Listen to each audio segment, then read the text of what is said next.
Night had fallen, and inside a temporary safe house, the air was thick with tension. Kong sat hunched over a table, his eyes scanning fragmented pieces of intelligence. Each piece was a jagged edge of a much larger, darker puzzle he was desperately trying to assemble. The mission had gone sideways, and now, sorting through the digital and physical debris was their only hope.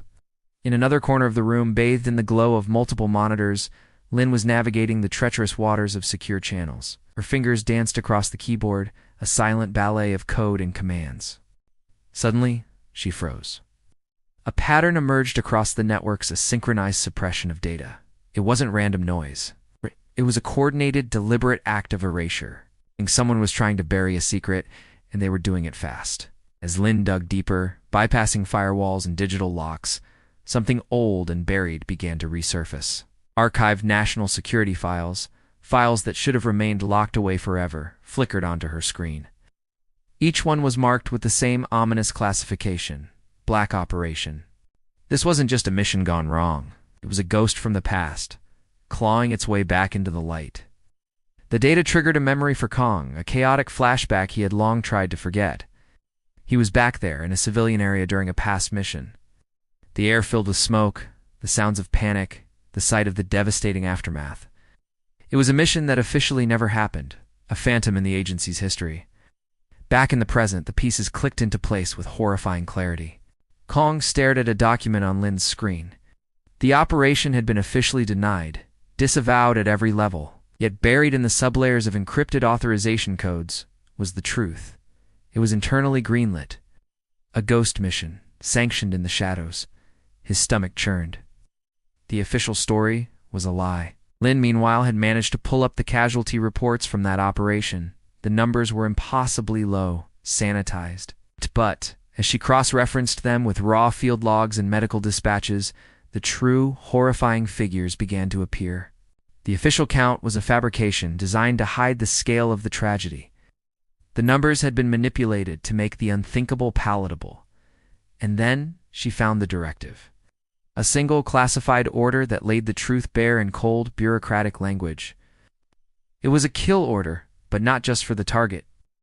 It explicitly stated that civilian collateral was not just a risk, but a factor deemed acceptable. The words hung in the air between them, a chilling testament to the cold calculus of power. Kong pushed back from the table, a wave of nausea washing over him. He felt the bile rise in his throat. The ideals he had sworn to uphold, the line between right and wrong he thought he was defending, it all crumbled.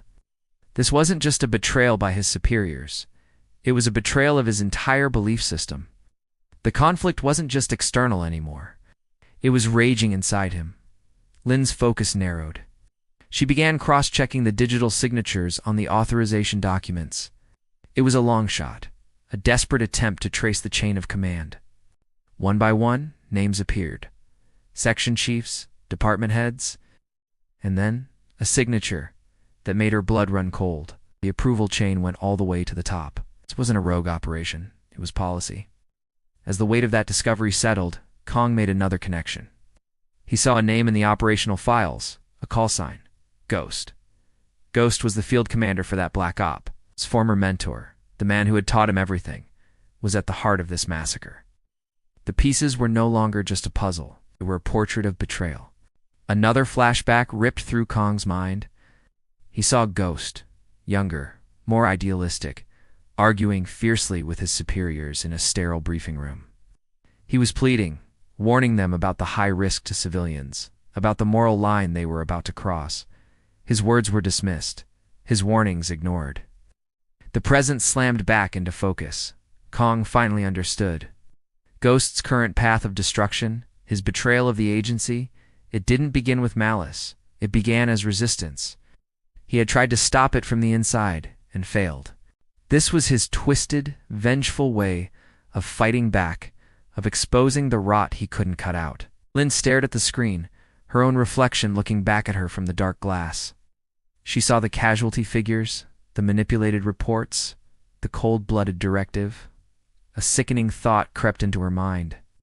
Her role, her entire career, was based on analysis, on providing the data that made missions like this possible. Her work, her skills, enabled these atrocities.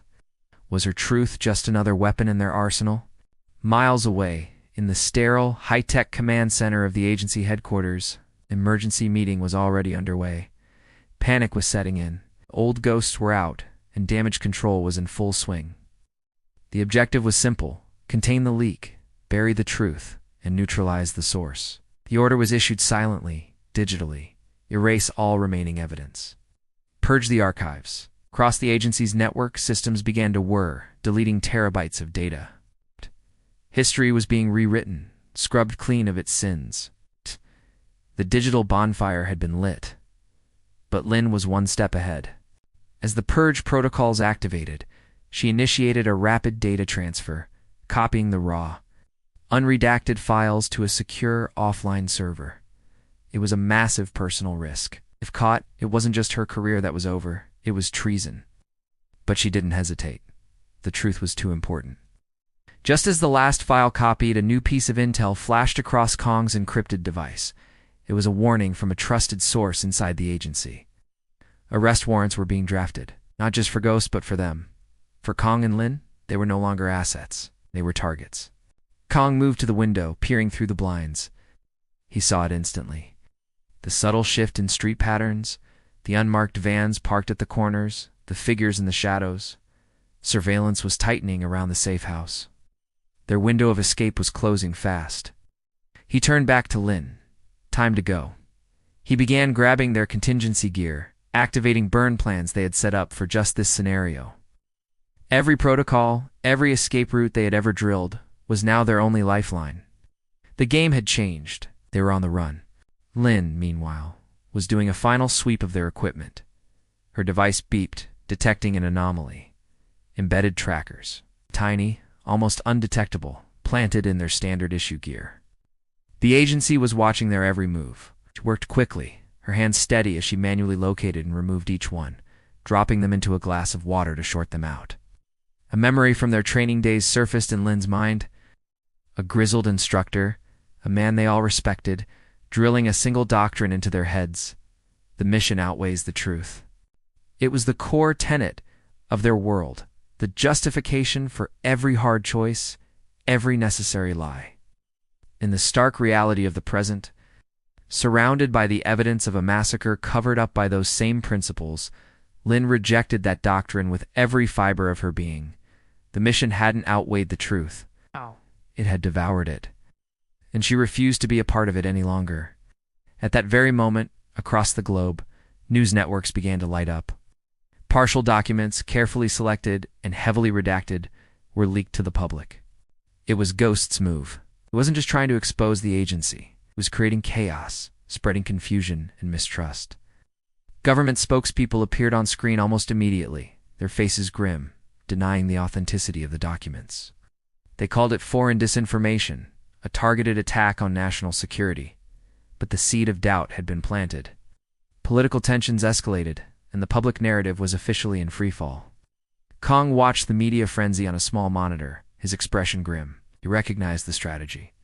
Ghost wasn't just leaking information. He was shaping the narrative, playing the media and the public like a finely tuned instrument. He was controlling the chaos he had unleashed. Lin's screen pinged with another alert. This time, it wasn't about data. It was about money.